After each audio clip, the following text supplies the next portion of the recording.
dan tidak boleh lengah justru. Kenapa? Karena dalam memahami dan menangani COVID ini, waktu di bulan-bulan awal ketika terjadi pandemi, itu ada kebijakan-kebijakan untuk merespon itu. Ada PSBB, kemudian pembatasan untuk mobilisasi, pergerakan populasi atau masyarakat dibatasi. Dan banyak sekali waktu itu yang kita tidak tahu soal COVID ini.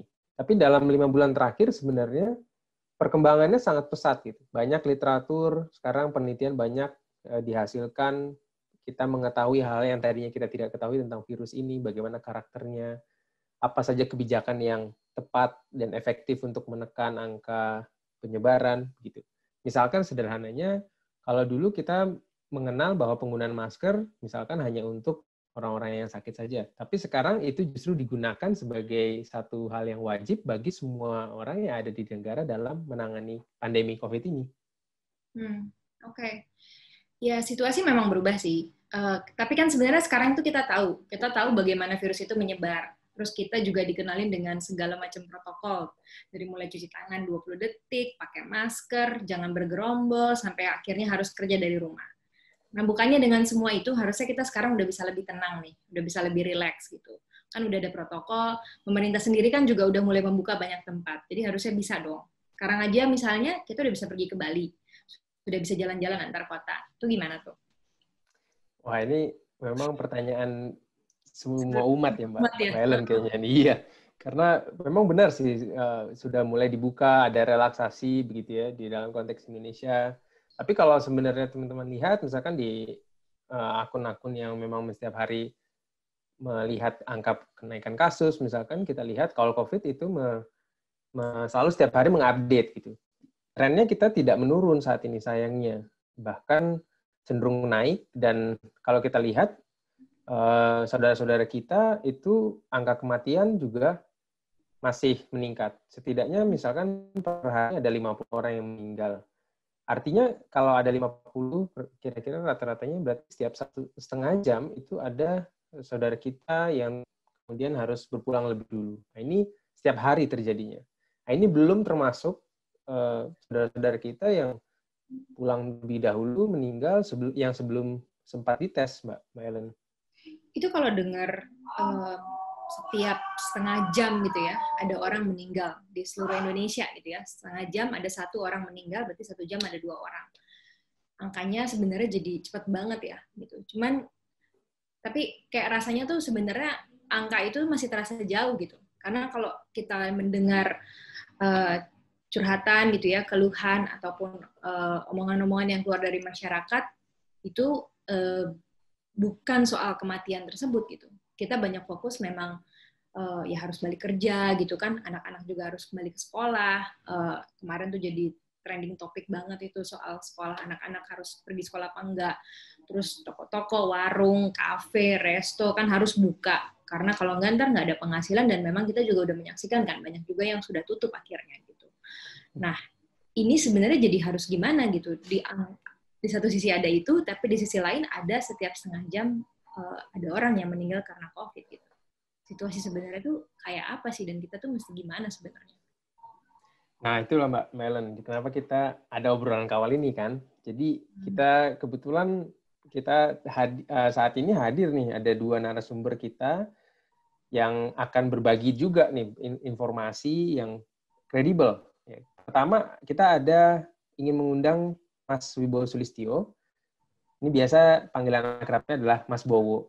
Nah, Mas Bowo ini adalah seorang web developer, Mbak Ellen. Jadi beliau ini penggagas situs informasi seputar COVID. Nah, bisa dilihat karya beliau, bagaimana informasi itu dikumpulkan dari sumber-sumber yang kredibel juga di www.siagacorona.com. Nah, beliau ini juga sempat jadi pegiat di beberapa komunitas seperti TEDx Jakarta dan komunitas Sofan. Nah, Mas Bowo nih, informasi tentang COVID ini kan banyak sekali. Dan Mas ini setiap hari membaca, mengurai banyak sekali informasi dari jurnal penelitian, dari video, dari artikel di media, sampai mungkin yang menjadi satu perhatian besar, teori konspirasi. Nah, ini info mana sebenarnya yang bisa kita percaya? Terima kasih Mas Gio, Mbak Ellen. Kalau terkait cara kita memilah sumber informasi, kalau saya pedomannya sih dari mungkin pertama track record sumber informasi tersebut. Misalnya kalau kita bandingkan Kompas dengan situs blog gitu, sama-sama nulis tentang topik yang sama ya, tentunya saya akan lebih pegang yang dari Kompas karena mereka punya sejarah jurnalisme yang panjang, dan walaupun tidak selalu scientifically correct atau benar secara ilmiah, tapi itu lebih aman. Yang kedua, tadi sempat disinggung misalnya terkait teori konspirasi atau hoax gitu mungkin ya, yang banyak beredar di masyarakat.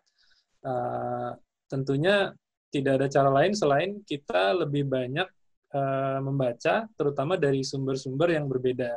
Tentunya media yang punya track record jurnalisme bagus kita pegang.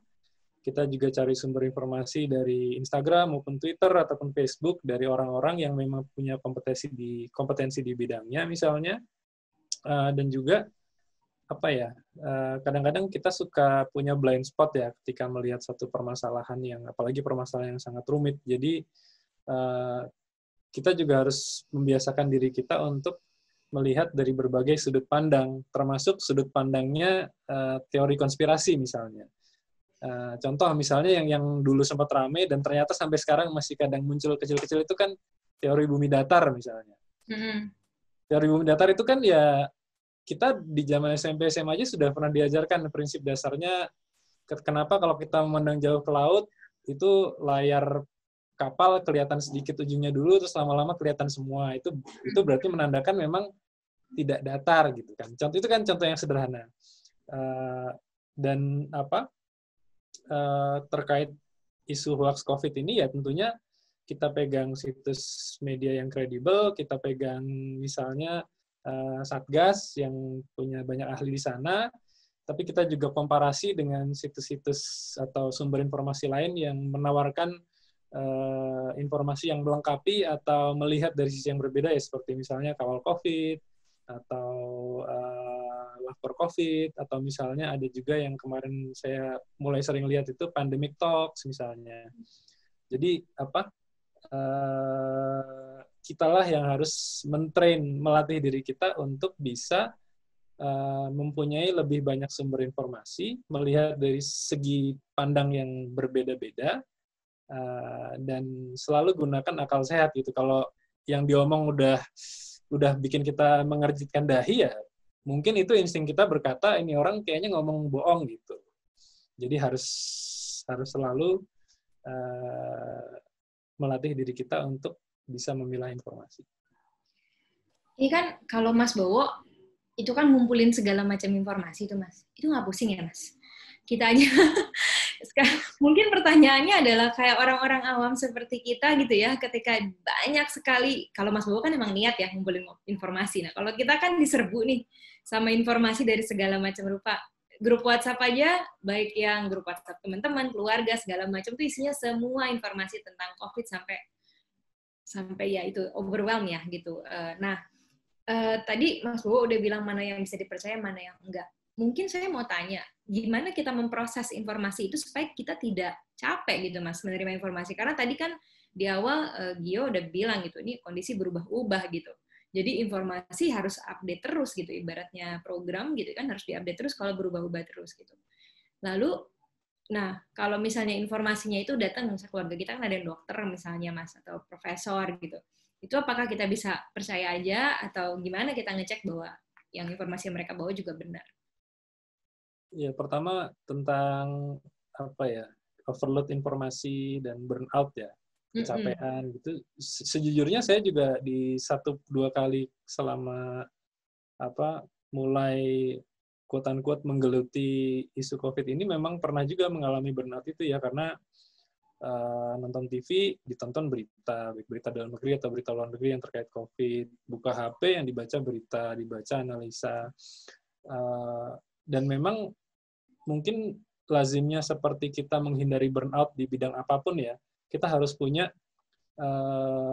cara untuk bisa benar-benar melupakan apa yang bergumul di pikiran kita, misalnya dengan hobi atau dengan kesibukan di pekerjaan kita atau dengan keluarga.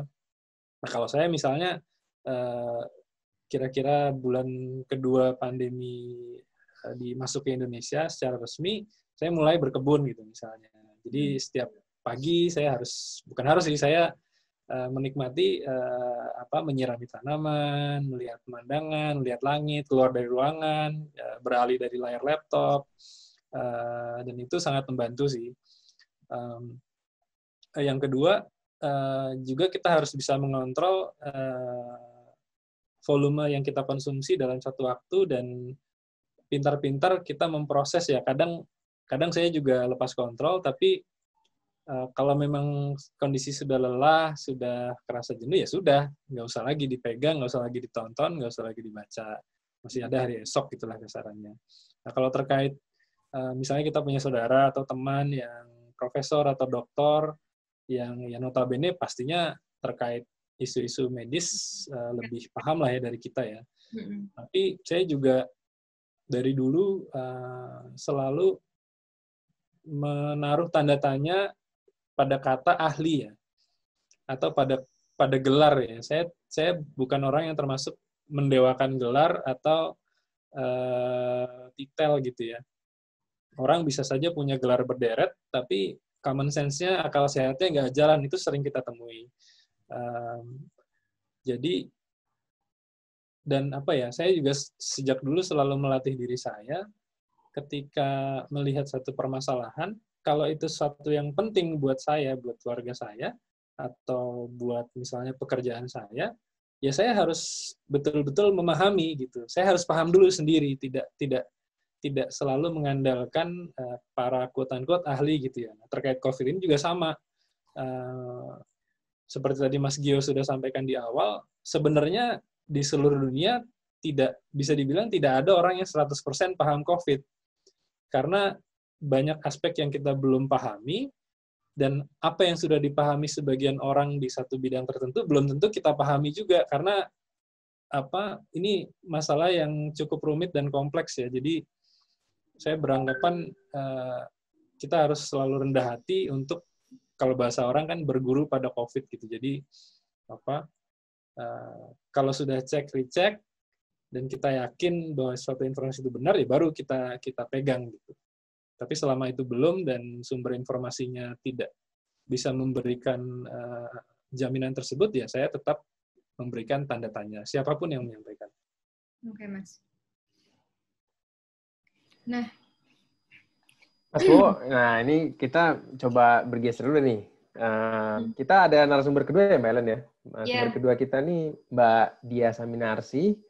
Ini kalau lihat CV-nya, sebenarnya panjang sekali pengalaman beliau ini. Nah, sedikit saja mungkin memperkenalkan Mbak Dia. Mbak Dia saat ini itu duduk sebagai Senior Advisor di Organisasi Kesehatan Dunia atau World Health Organization di Jenewa.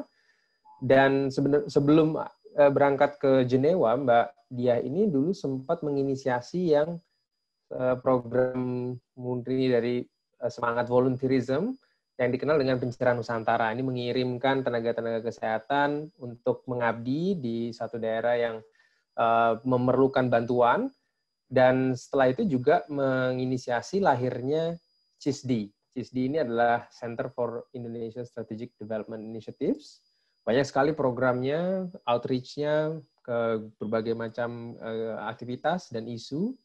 Dan mungkin Mbak Dia bisa jelaskan dulu Mbak, waktu saat ini singkat role-nya di WHO itu fokus ke apa, dan juga sedikit bercerita kepada kita semua dulu menginisiasi CISDI dan Pencerahan Nusantara. Silakan Mbak Dia. Makasih Gio, apa kabar? Semoga baik-baik aja, Ellen, Mas Bowo.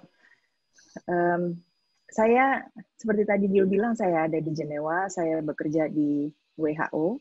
Portfolio saya di WHO ini, saya memegang pemuda dengan gender. Itu diberi tugas sejak tahun 2018 oleh Pak Tedros, Dirjen WHO. Saya direkrut oleh beliau langsung. Pada waktu itu saya masih dalam posisi membantu Prof. Nila Muluk sebagai staf khusus menteri waktu beliau menjadi Menteri Kesehatan. Jadi perjalanannya memang dari Pencerahan Nusantara dulu, kemudian itu dilahirkan, kemudian waktu Pencerah Nusantara itu berpindah dari sebuah kantor hibrid pemerintah menjadi kantor sebagai lembaga masyarakat sipil, saya mendirikan CISDI. Kemudian saya pergi ke Kementerian Kesehatan, membantu Prof. Nila Muluk sebagai staf khusus beliau. Di situ saya berkecimpung di dalam area Health Emergency, GHSA atau Global Health Security Agenda. Jadi mulai kenal apa yang namanya International Health Regulation, dan cara-cara penanganan wabah pada waktu itu, sempat mengalami kalau nggak salah MERS yang waktu itu agak ada kekagetan dan keraguan apakah masuk ke Indonesia atau tidak. Kemudian di sana portfolio saya adalah urusan Sustainable Development Goals waktu di Kementerian Kesehatan. Akhirnya 2018 saya dibawa ke Jenewa dan sekarang ada di Jenewa. Dari jauh deh jadinya ikut deg-degan melihat perkembangan yang wabah bukan hanya Indonesia tapi di seluruh dunia. Biar bagaimanapun ini case yang serupa tapi tak sama yang dialami oleh semua negara di dunia, tetapi kemudian dampak dan efeknya di setiap negara berbeda-beda. Negara yang relatif berhasil balik lagi kepada sistem kesehatan nasional masing-masing yang kuat atau tidak, alokasi budget untuk kesehatan yang memadai atau tidak, leadership baik dalam pemerintah pusat maupun daerah yang mumpuni atau tidak. Jadi sebenarnya balik lagi ke sana dan gimana kemudian mengajak masyarakat untuk bisa ikut sama-sama seperti tadi menerapkan protokol kesehatan itu. Karena itu kalau kita makin sering bilang, ayo menerapkan protokol kesehatan, lama-lama kedengarannya makin klise ya. Tapi sebenarnya itu yang harus kita jalani sekarang. Kenapa makin klise? Karena orang tuh ada kemampuannya untuk berada di dalam posisi krisis, di dalam situasi krisis. Ada ketahanan manusia untuk terus-menerus berada dalam mode kritis atau krisis. Ini yang saya mungkin kalau boleh nyinggung sedikit yang tadi Gio bilang, kenapa kita sekarang nggak ngomongin itu lagi, kenapa apa, itu mungkin karena kita juga sebenarnya tanpa kita sadari udah capek, seperti yang tadi Mas Bowo bilang. Capek menerima tsunami informasi, itu begitu banyaknya informasi, sehingga WHO kemudian mengeluarkan, ini bukan hanya epidemi, tetapi juga infodemi. Saking banyaknya informasi yang masuk dan menyerbu kita, sama seperti wabah itu menyerbu kita, informasi juga menyerbu kita. Ini saya mencoba memberi gambaran kita tuh dalam kondisi kayak apa sekarang. Nah, sayangnya kalau saya pribadi, saya nggak bisa stop dari situasi ini karena memang pekerjaan saya sehari-hari di Jenewa di sana. Terutama untuk merumuskan peran anak muda dalam menangani pandemi, dan bagaimana sebenarnya respon pandemi itu tanggap terhadap equity gender dan kesetaraan dari setiap orang. Jadi berkejaran dengan COVID, iya, untuk memahami seperti apa virusnya. Tetapi paham dan kemudian langsung diterjemahkan ke dalam apa yang bisa dilakukan untuk menangani itu, bagaimana posisi WHO di sana. Itu kira-kira pekerjaan saya saat ini. Sudah mulai dari sejak Maret berubah mode-nya menjadi COVID response juga. Mbak, dia kan sekarang posisinya di Jenewa ya, di Swiss ya. Di sana sendiri situasinya gimana, Mbak? Sudah reopening? Sekarang di sini udah lebih taat. Ini apa sih Mbak dengan di negara? kita waktu di sini tutup, jadi di sini waktu itu betul-betul lockdown. Dari pandemi tanggal 11 Maret, itu hari Rabu, kalau saya nggak salah, Rabu apa Selasa, hari Senin berikutnya itu sudah lockdown, pemerintah Swiss, semua lockdown. Artinya apa lockdown waktu itu? Kita hanya boleh keluar sampai dengan jam 4 atau jam 5 sore. Setelah dari itu ada patroli polisi. Supermarket juga cuma buka sampai jam 4, jam 5 sore. Kantor pos juga demikian, bank juga demikian. Semua kantor tutup, harus work from home. Nggak ada orang boleh berkeliaran di jalan. Kondisi seperti itu terjadi dari pertengahan Maret sampai akhir Mei. 27 Mei baru dibuka sedikit. Jadi oke, udah boleh masuk ke kantor WHO, udah boleh ada sedikit orang yang boleh masuk misalnya gitu, atau tidak ada lagi curfew. Nah, begitu tanggal pertengahan Juni, saya lupa persisnya 11 Juni atau kalau nggak salah, itu udah mulai dibuka, udah mulai normal. Sempat ada keadaan di mana benar-benar kayak nggak ada apa-apa.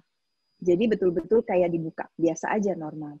Kita agak deg-degan juga ngelihatnya. Tapi kemudian angka kasus kembali naik lagi dan segera didenormalkan oleh pemerintah. Bilang ini masih kondisi pandemi, jadi kalau keluar harus pakai masker, harus ini, wajib ini, kalau melanggar ada sanksinya. Dan sekarang orang kembali pakai masker, terutama di ruang tertutup dan tidak lagi berkerumun. Tapi tetap ya, balik ke poin saya di mana ada lelahnya manusia itu dalam kondisi kritis.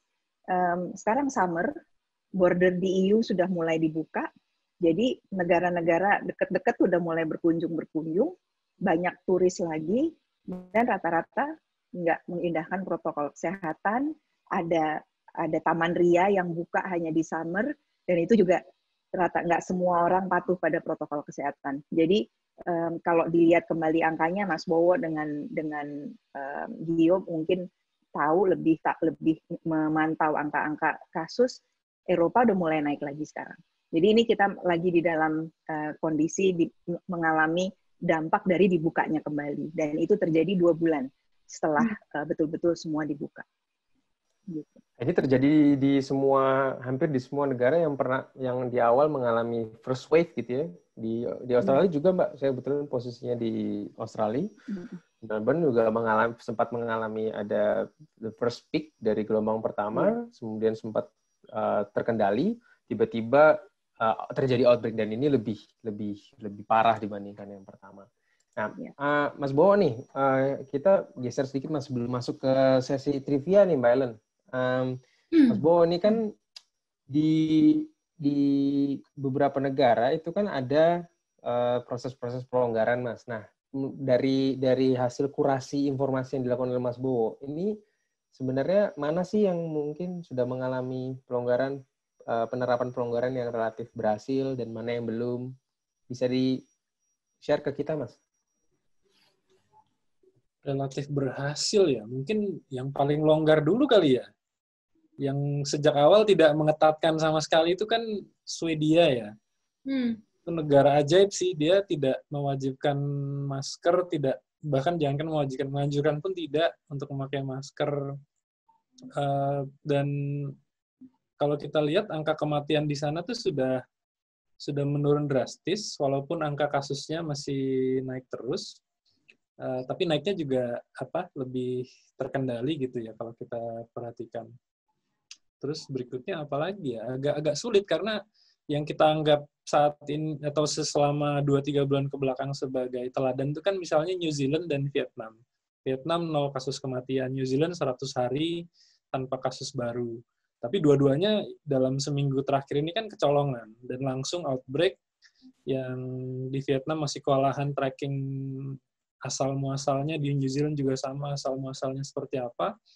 Jadi ya kalau dibilang relatif sukses, menurut saya sih ya mungkin 3 itu ya. Tapi mungkin satu lagi Singapura ya. Singapura itu saya lihat sangat bagus tracking segmentasi kasus-kasus positifnya. Jadi ada yang khusus komunitas, ada yang khusus import dari luar negeri, ada yang khusus pekerja-pekerja migran. Jadi mereka benar-benar bisa kontrol misalnya atau bisa monitor penularan di komunitas tuh udah sangat minim. Jadi kayak per harinya tuh satu orang, 2 orang, 3 orang. Jadi mereka yakin ketika membuka kembali sekolah cukup awal ya dibandingkan negara-negara lain saya lihat. Dan saya juga sempat berkomentar dalam diskusi dengan beberapa teman, walaupun anak saya belum sekolah, tapi kalau seandainya saya tinggal di Singapura dan anak saya usia sekolah, oke, saya akan dengan cukup yakin mengirim anak saya kembali ke sekolah. Tapi kalau misalnya seperti di Indonesia ya masih tanda tanya besar ya. Kira-kira seperti itu. Ya.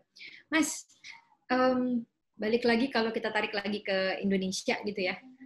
Kalau sekarang kan situasinya sebenarnya kita tuh banyak disarankan untuk terus kerja dari rumah, belajar dari rumah gitu ya. Tapi kan ya itu selain ada bias kelas banget gitu ya, karena sudah ada kajiannya juga gitu bahwa kebijakan itu juga bias kelas. Tapi dampak ekonomi dan sosialnya paling berat juga dirasakan kan oleh masyarakat lapisan bawah dan bekerja terutama di sektor informal, yang kita banyak banget gitu ya kerja informal ini. Ini sebenarnya tanggung jawabnya di siapa sih? Di kita sebagai masyarakat apa yang bisa kita lakukan, atau di pemerintah sebenarnya yang harusnya bikin peraturan gitu? Kalau di siagacorona.com itu sejak awal saya sudah langsung berpendapat dan saya tulis di situ tuh di baris pertama website itu, tenang, paham, siaga, kemudian mari hadapi corona bersama. Jadi keywordnya tuh selalu di kata bersama. Ini waktunya semua orang ambil peran. Pemerintah harus berperan, masyarakat harus berperan, kemudian institusi yang ada di masyarakat, perusahaan, komunitas itu misalnya komunitas keagamaan, komunitas sosial, itu harus masing-masing mengambil peran untuk melawan COVID. Kalau perlu contoh spesifik gitu, misalnya pemerintah porsinya di mana, seperti itu nggak? Atau cukup itu dulu? Iya, Mas. Kayaknya masih dikasih gambaran deh, Mas. Karena kan ya kalau kita tahu bahwa mungkin semuanya harus ambil peran gitu ya. Tapi sebenarnya harus peran kayak apa gitu?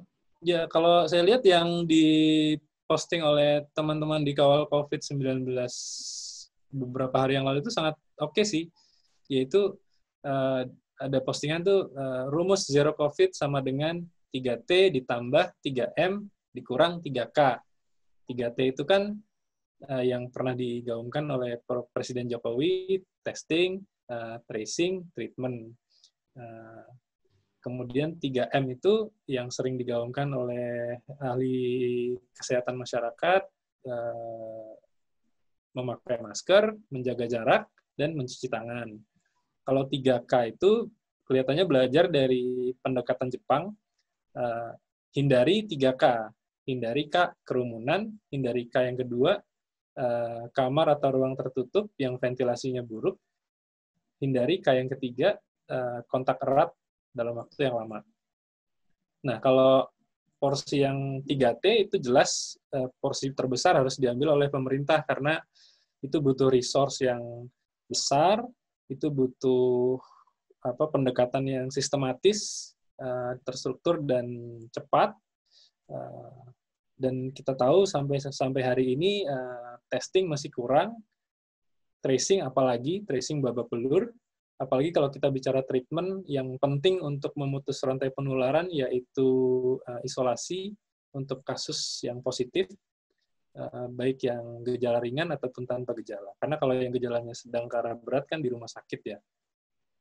Kemudian 3M itu porsi kita semua, masyarakat, termasuk masyarakat yang kerja di pemerintahan, itu harus terus jangan kendor, memakai masker. Maskernya itu dipakai masker yang sesuai standar WHO, 3 lapis, ada lapisan yang non-woven ya, tanpa tenun, jadi kayak lebih bagus untuk menyaring virus atau droplet, dipakai dengan kencang, dan tertutup, tidak ada celah di hidung, tidak ada celah di pipi, tidak ada celah di dagu, sehingga melindungi orang lain dari droplet kita dan melindungi kita dari droplet orang lain. Jaga jarak itu juga harus disiplin. Kadang kalau udah ketemu sahabat, ketemu teman kantor, ketemu saudara yang berkunjung, itu suka lupa, padahal itu sangat penting juga. Cuci tangan yang sering, kita nggak tahu habis megang apa, kadang nggak sadar, nggak sadar juga pegang muka, jadi sesering mungkin yang dirasa perlu cuci tangan itu peran kita semua yang menurut saya sih nggak boleh kendor, walaupun kadang-kadang yang namanya manusia ya, saya juga kadang-kadang ngerasa, aduh tadi kendor nih, pakai maskernya misalnya nggak rapat, atau kelupaan waktu ketemu orang sebentar gitu di depan rumah misalnya Gojek. Kemudian 3K ini saya lihat lebih ke institusi ya, yang mempunyai area, mempunyai bangunan, mengelola ruangan, baik itu seperti BUMN, mengelola stasiun-stasiun kereta dan gerbong-gerbong kereta, kemudian perusahaan-perusahaan yang mengelola gedung perkantoran, ruangan-ruangannya, itu harus meminimalisir kemungkinan timbulnya kerumunan, kemudian memperbaiki ventilasi dalam ruangan yang mereka kelola supaya mengurangi kemungkinan yang akhir-akhir ini cukup ramai diperbincangkan penularan lewat airborne ya, mikrodroplet yang masih melayang-layang di udara di dalam ruangan. Kalau tidak dibuka jendelanya, tidak dibuka pintunya, tidak ada sirkulasi udara yang baik, dan orang-orang dalam ruangan pakai maskernya kendor gitu misalnya, itu ada kemungkinan tertular lewat situ. Walaupun Mbak Diah pasti lebih paham secara ilmiahnya, memang WHO belum 100% mengakui itu, tapi tidak mengeliminir kemungkinan itu, dan itu perlu kita perlu hati-hati sekali di situ. Nah, terakhir kontak erat ya, kontak erat itu kan yang mungkin kita sering lihat atau sering dengar itu terkait konteks perkantoran. Kalau meeting, kalau bisa jangan lebih dari 30 menit. Itu salah satunya itu. Kita menghindari berdekatan dalam satu ruangan dengan banyak orang dalam waktu yang lama. Kalau bisa durasi bertemunya kontak eratnya itu dipersingkat sesingkat mungkin. Kira-kira seperti itu. Menarik sekali Mas Boni, lengkap penjelasannya soal prinsipnya. Kita pengen sebelum masuk lagi nih pengen ke Mbak Diah dulu nih.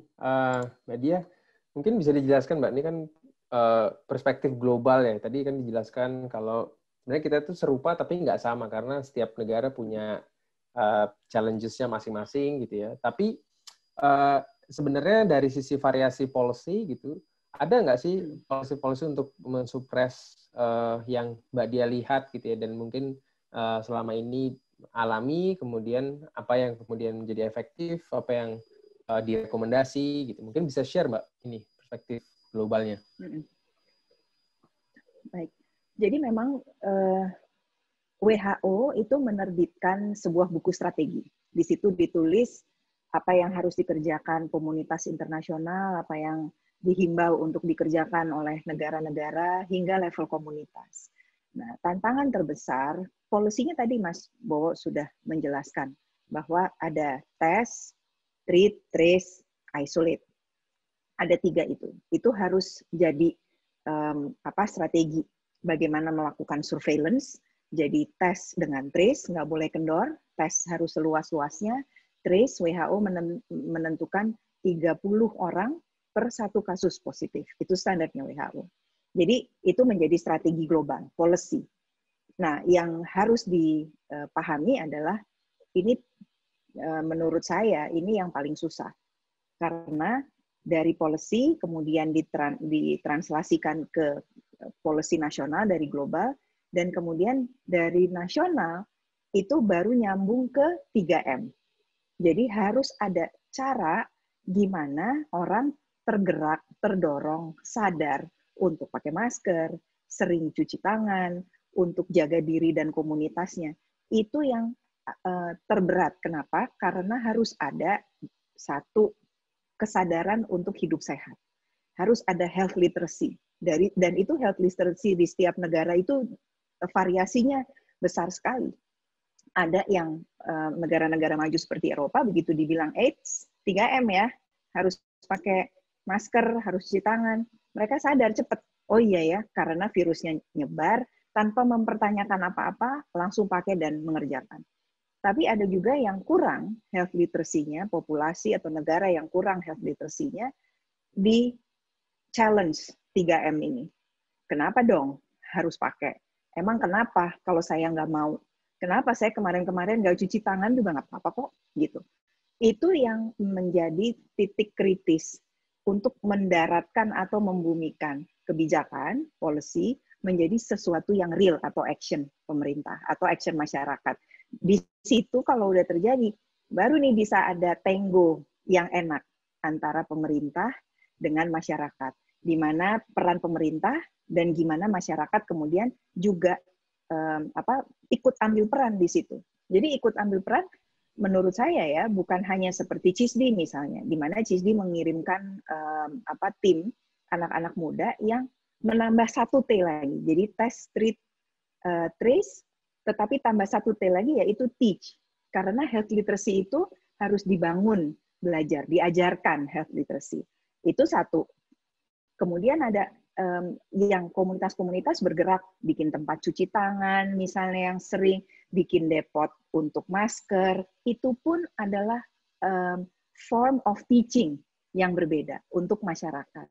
Ini yang mendaratnya jadi jauh, Gio, dari yang diomongkan setiap minggu 2 kali dalam press briefing WHO, sampai betul-betul bisa mendarat dan kelihatan action apa yang ada di masyarakat. Ini yang membuat penanganan pandemi variasinya jadi jauh. Ada negara yang kayak South Korea, ada negara yang kayak tempatnya Gio sekarang, Melbourne, bisa dibuka dan kemudian ditutup lagi tanpa ada banyak rejection.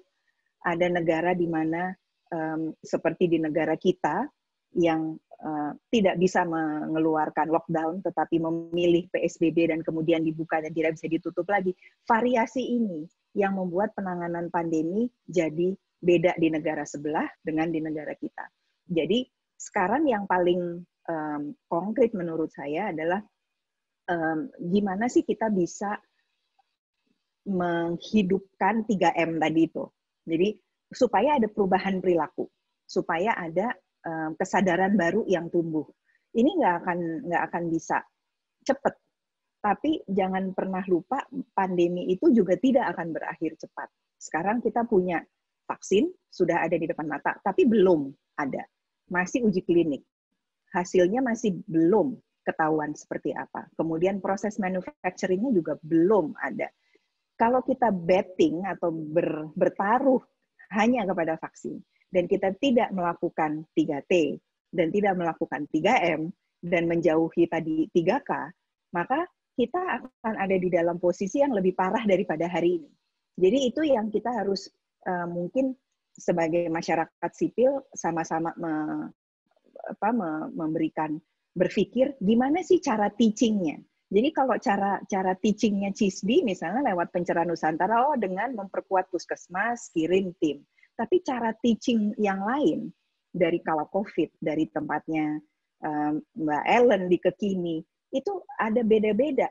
Nah, ini yang mesti kita bisa pinpoint nih, apa nih cara teaching masyarakat yang baik. Karena kalau kita ngajarin masyarakat, artinya kita juga mengajari diri sendiri. Kita juga belajar pada saat itu, walaupun kita nggak sadar kita sedang belajar. Itu yang jadi trik partnya ada 2 ya, gimana mendaratkan ke negara, dan setelah mendarat, gimana merealisasikannya menjadi action yang meaningful, yang berarti dan mengubah perilaku orang.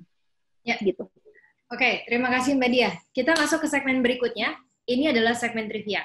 Jadi untuk narasumber kita, caranya gini. Kita punya waktu 5 menit, ada sekian banyak pertanyaan, dijawab dengan singkat dan cepat, maksimum 1-2 kalimat. Saya memulai dari Mas Bowo dulu. Mas Bowo, Rusia jadi negara penghasil vaksin tercepat. Bisa dipercaya tidak?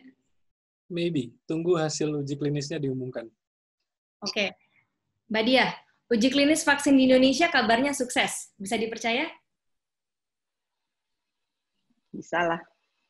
Bisa.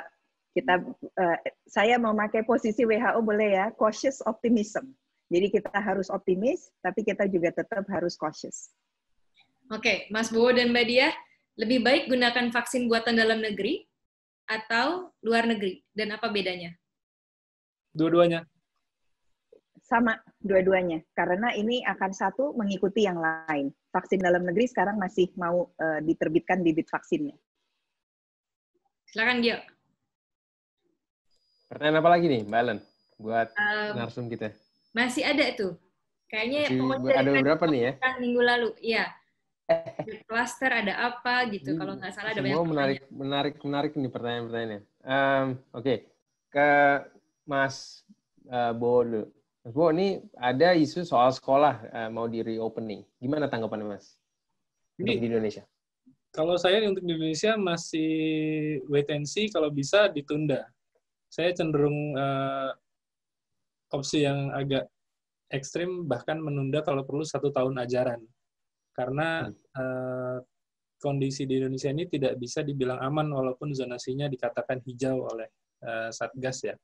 Karena kapasitas testing kita sangat rendah, kapasitas pelacakan dan isolasi kita lebih rendah lagi. Jadi benar-benar orang-orang yang positif tuh benar-benar kita nggak tahu masih berkeliaran seberapa banyak, quote-unquote berkeliaran ya, masih beraktivitas di masyarakat dan berpotensi menularkan, kita nggak tahu. Jadi kalau sekolah, ya bisa dari gurunya, bisa ketika anak berangkat ke sekolah, pulang dari sekolah. Menurut saya terlalu beresiko sih. Jadi kalaupun ada yang mau buka, itu benar-benar harus sangat-sangat memahami resiko penularan di wilayah sekolah tersebut pada sivitas akademi yang ada di sekolah tersebut. Oke. Ke Mbak Dia nih. Mbak Dia, ini ada pertanyaan soal dan juga mulai mendapatkan atensi cukup banyak nih di Indonesia.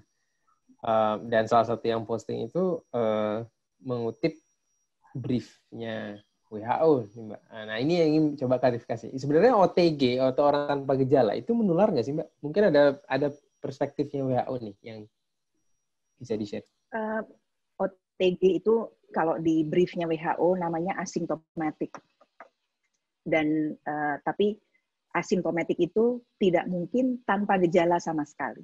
Tapi gejalanya sangat minim, sehingga kadang-kadang yang bersangkutan tidak merasa itu sebagai sakit. Tapi dia sebenarnya sudah ada virus di dalam dirinya. Misalnya apa? Kalau ditanya, 2 hari yang lalu saya ngerasa greges kalau kata orang Jawa, meriang-meriang nggak enak. Tapi itu sebuah hal yang biasa kan, kita nggak akan mungkin curiga itu apakah saya COVID atau tidak. Tapi bisa jadi dia memang sebenarnya sudah ada virus di dalamnya. Itu yang di salah satu contoh yang artinya asimptomatik. Menular atau tidak? Iya, menular. Makanya harus selalu pakai masker. Oke, satu lagi terakhir sebelum kita akhiri trivia, kita semua kan pengen pergi ke New Zealand ya, karena kemarin 100 hari tidak ada COVID gitu ya, orang keluar, anak bermain, itu kayaknya aduh gitu, surga sekali gitu. Tahu-tahu ketemu kasus lagi dan lockdown lagi. Apa iya itu virus bisa dari mana, Mbak? 100 hari ngumpet di tengah masyarakat, virusnya dorman, terus bisa muncul lagi? Dari orang yang asimptomatik biasanya. Jadi dari orang yang asimptomatik, previously tanpa gejala, tidak sakit, dan kemudian dia menularkan ke orang lain, 2 minggu kemudian, itu terus asimptomatik, tapi kemudian akhirnya menular. Okay. Sebenarnya ada 3 yang kata WHO kan, sekalian saya ingetin lagi, droplets, kemudian ada fomite transmission yang ada di benda, atau ada yang aerosol generated microdroplet. Itu yang sudah ada evidence-nya. Jadi aerosol generation itu biasanya ada di rumah sakit, kalau lagi seseorang diintubasi, atau seseorang hidungnya disemprot atau apapun itu, aerosol generating procedure, dan ada fomite. Jadi 3 itu. Kemungkinan juga bisa, Mbak Ellen, ada permukaan yang memang tidak dibersihkan dan kemudian ada seorang bersin, itu kena lagi. Oke. Yuk kita masuk ke pertanyaan dari teman-teman. Boleh dibuka untuk Astrid Wulan? Bisa mungkin langsung bertanya?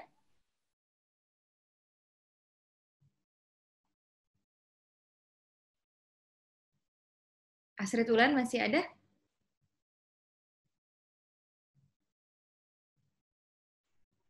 Silakan.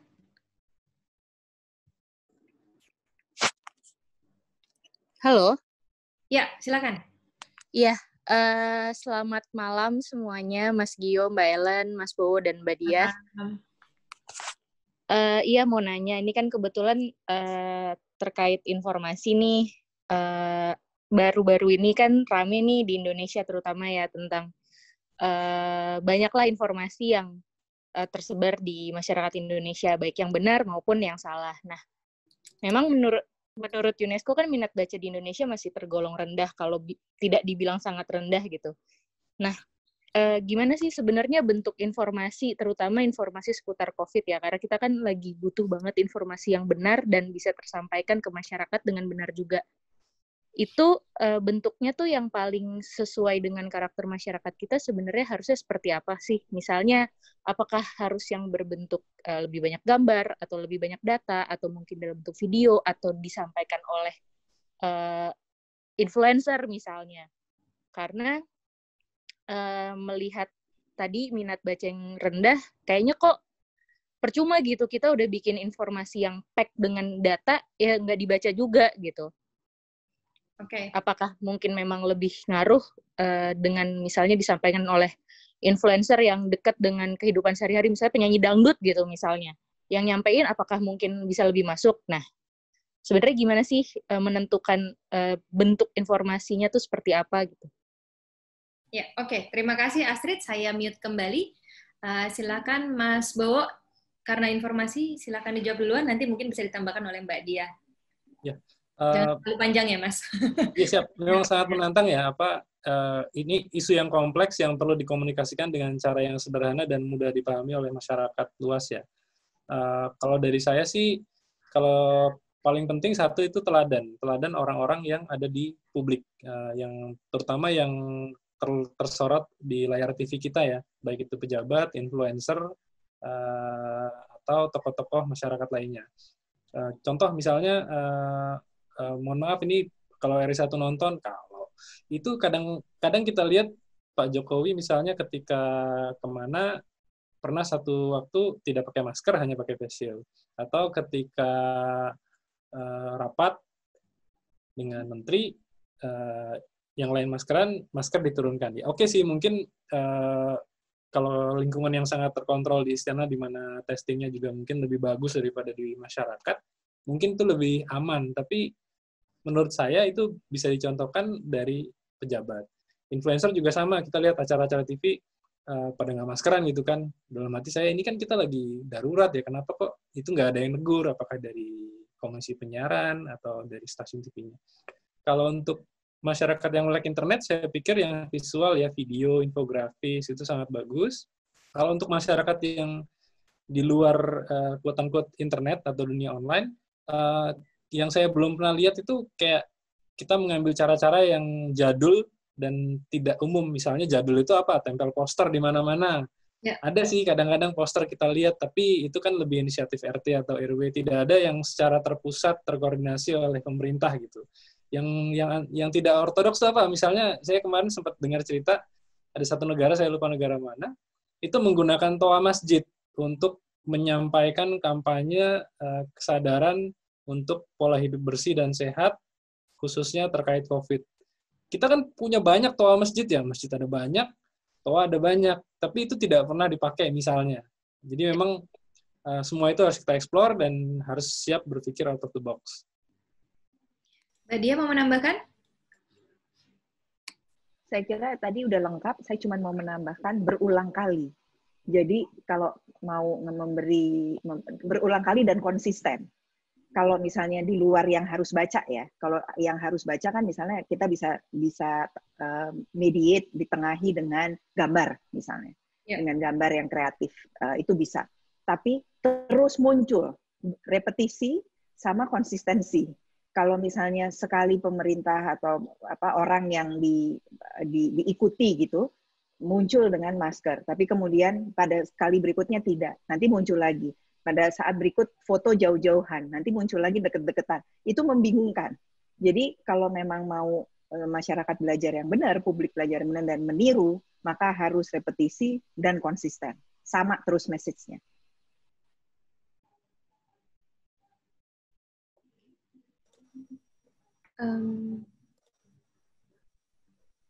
Ada lagi Mbak pertanyaan Mel dari teman-teman yang hadir? Ada, kita coba. Silahkan Mbak Dara, boleh tolong di-unmute? Ya, silakan Mbak Dara. Malam. Halo Mbak Dara, selamat malam. Ya, selamat malam. Saya mau nanya beberapa pertanyaan. Yang pertama, iya, boleh ya. Yang pertama, kan untuk airborne droplet transmission kan sudah official ya. Nah, boleh diinformasikan penanganannya itu kira-kira apa saja ya? Soalnya kan selama ini yang saya baca dan dipromosikan hanyalah sirkulasi udara aja. Menurut saya mungkin bisa lebih dari itu. Mungkin bisa dengan UVC, sinar UVC, kan bisa untuk desinfektan, ataukah penyemprotan desinfektan yang berkala gitu. Ataukah, kan sebenarnya kan penyebaran COVID itu melalui infeksinya mata, hidung, mulut. Apakah mata juga harus dilindungi juga dengan menggunakan kacamata atau dengan face shield gitu. Itu yang pertama.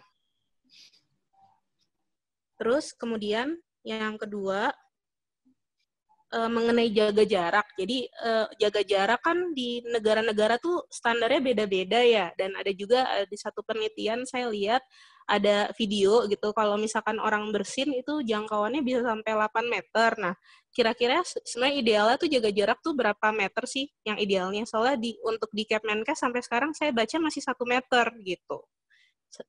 Begitu, ada beberapa negara yang udah 2 meter. Ada lagi Mbak? Satu lagi? Satu lagi yang terakhir mengenai tracing. Jadi saya juga sebenarnya di kantor saya kan juga mau buat prosedur mengenai tracing nih seperti apa gitu kan. Saya baca di Kepmenkes itu Kepmenkes 1413 tahun 2020 di situ dibilang kalau ada kasus suspek pokoknya kalau ada kasus suspek itu langsung tracing. Nah, tapi maksudnya saya tuh boleh tolong dijelaskan nggak detailnya seperti apa sih, flow-nya seperti apa sih dari mulai awal sampai akhir gitu. Karena saya belum dapat detailnya juga sih dari yang Kepmenkes itu gitu, dan juga baca-baca literatur mungkin masih belum terlalu pokoknya mungkin bisa dikasih tahu gambarannya yang sistematis mulai dari flow awal sampai akhir gitu. Terima kasih. Terima kasih, saya mute kembali. Silakan Mbak Dia atau Mas Bowo yang mau jawab duluan.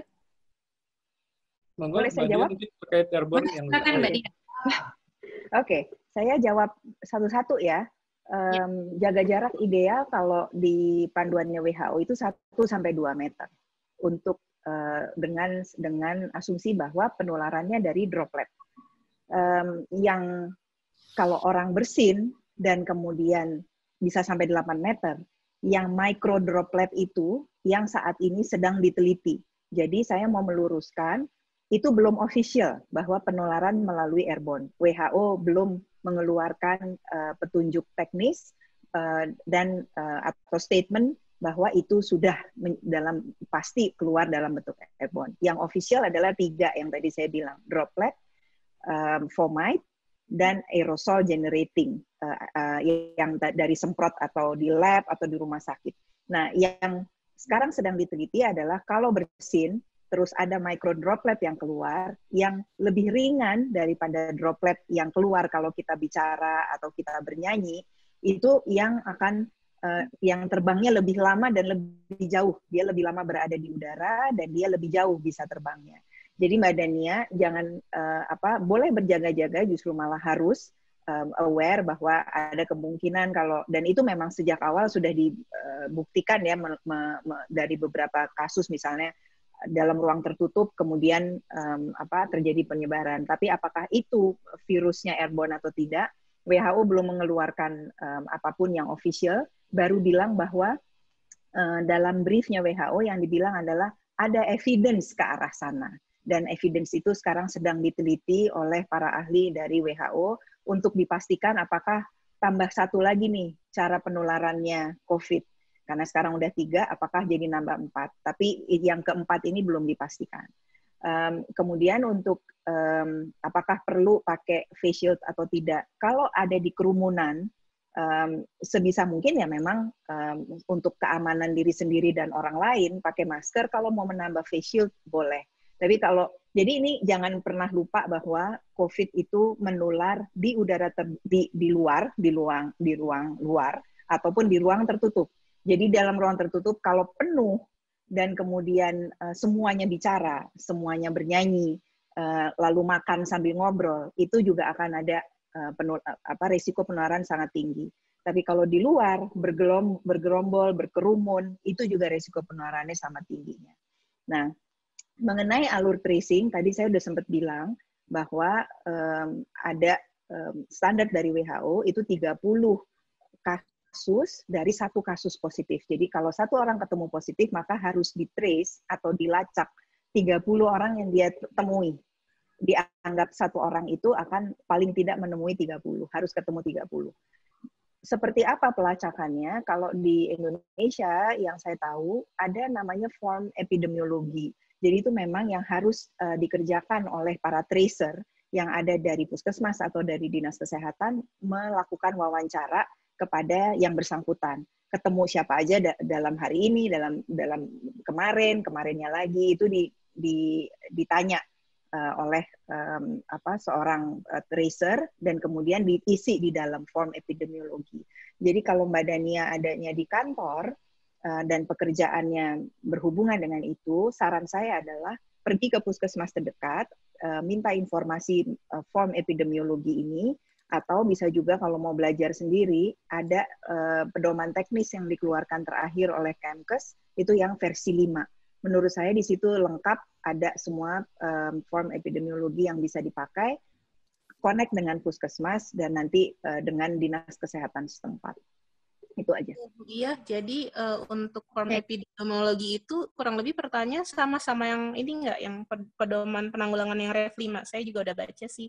Iya, kurang lebih itu. Ya. Form epidemiologinya nggak berubah dari yang versi 4 ke versi 5. Sama, ada juga yang di Kemenkes 328/2020 juga ada form untuk contact tracing juga. Saya juga dari situ juga. Iya.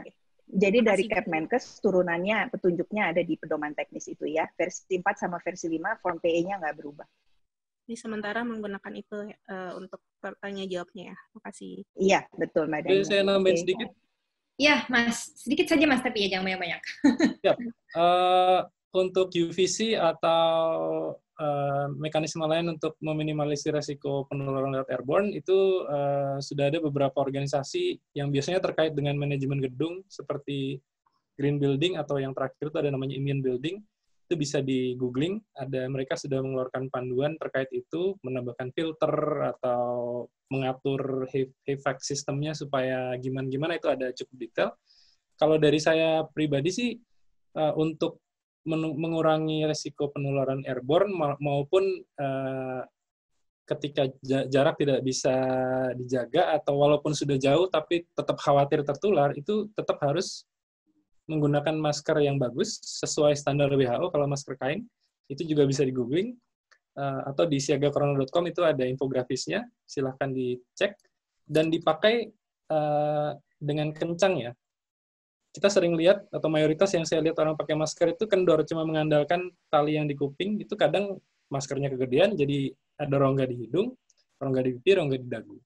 Itu akhirnya apa? Dia tidak melindungi si pemakai, dia hanya melindungi orang lain dari droplet yang dia keluarkan. Itu pun tidak sempurna kalau maskernya cuma satu lapis, dan itu resiko. Jadi masker yang sesuai standar WHO atau lebih baik dipakai dengan kencang, bisa dibelikan tali pengencang di online banyak untuk ditambahkan ke kaitan telinga, atau cari yang modelnya sudah head loop ya, yang ada pengencangnya itu juga sudah mulai ada, dipakai dengan kencang dan dipastikan ada kawat hidung sehingga dia meminimalisir kelonggaran di area hidung, cukup lebar menutupi pipi, dagu.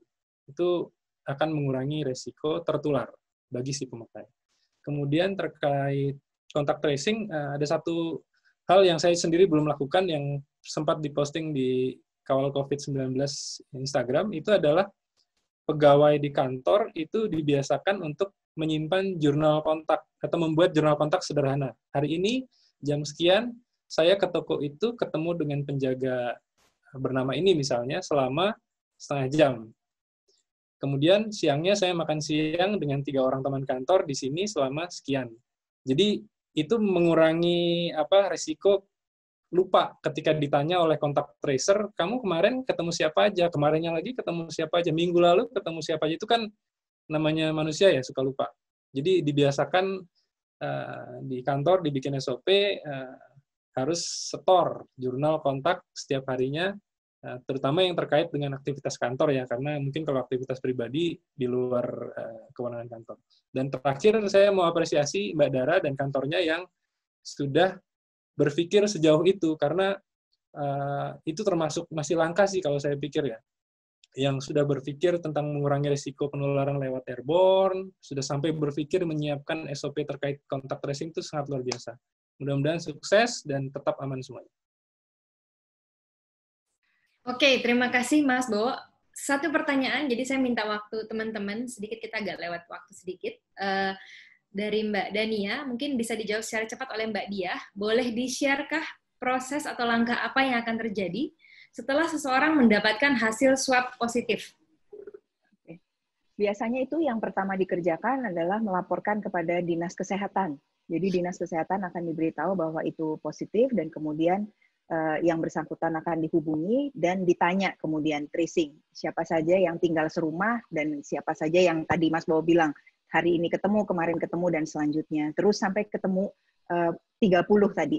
Setelah itu berdasarkan pedoman teknis memang harus langsung di-swab. Jadi kalau ketemu 30-nya harus di-swab. Ketemu 34-nya harus di-swab. Itu yang digunakan, makanya meningkatkan kapasitas testing dan lain-lain. Tapi itu semua dikerjakan dengan koordinasi dari lab, antara lab, pasien dengan semua yang pernah dia temui, dan kemudian dengan dinas kesehatan. Sehingga datanya semua langsung masuk ke dinas kesehatan setempat. Gitu. Oke, terima kasih. Tapi kuncinya ada di tes. Jadi yang ketemu semuanya harus langsung dites.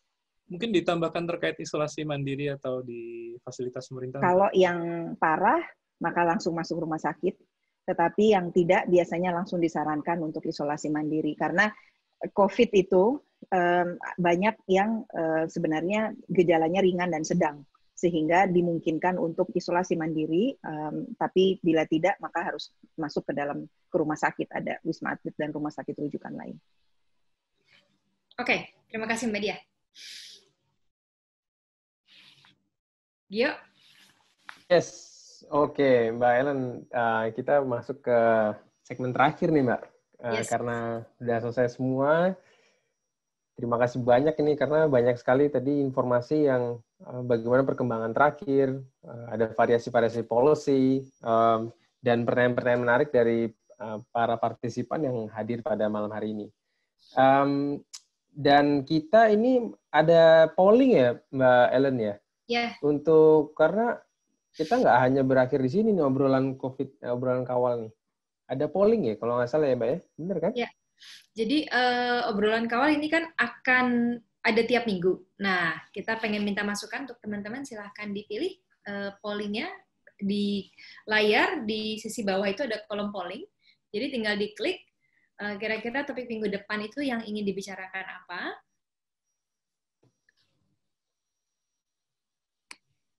Kalau nanti sudah 100%, mungkin sambil polling kita ucapkan terima kasih, Gio, kepada narasumber kita. Jadi ini kita sambil nunggu ya Mbak Ellen ya. Sambil nunggu hasilnya, kita ingin mengucapkan banyak terima kasih kepada Mbak Dia sudah meluangkan waktunya meskipun jauh di Jenewa, tapi tetap berasa dekat, dan Mas Bowo juga. Kita semua terpisah, kotanya beda-beda nih Mbak Ellen nih kita posisinya. Iya benar juga ya. Iya kan? Yang mudah membagi ilmunya ke kita semua, obrolan-obrolan singkat dan tapi berisi. Ini tentunya sangat bermanfaat. Dan terima kasih juga untuk peserta nih yang udah hadir meluangkan waktu di malam minggunya. Buat yang masih tidak ada acara di malam minggu, ya mari mengobrol dengan kami. Dan sekian dulu nih untuk sesi obrolan kawal kali ini. Jadi sampai jumpa di sesi obrolan kawal berikutnya.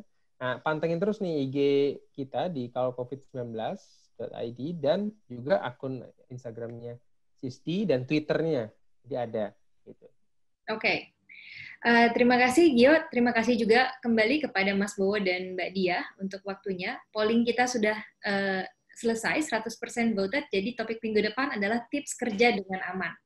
Karena memang sudah banyak yang dibuka, sudah banyak teman-teman kembali ke ruang kerja, jadi memang ini sangat dibutuhkan kembali. Kepada operator, mungkin kita bisa menampilkan kontak untuk teman-teman yang ada di sini, kalau mau dihubungi lebih lanjut itu bisa kemana?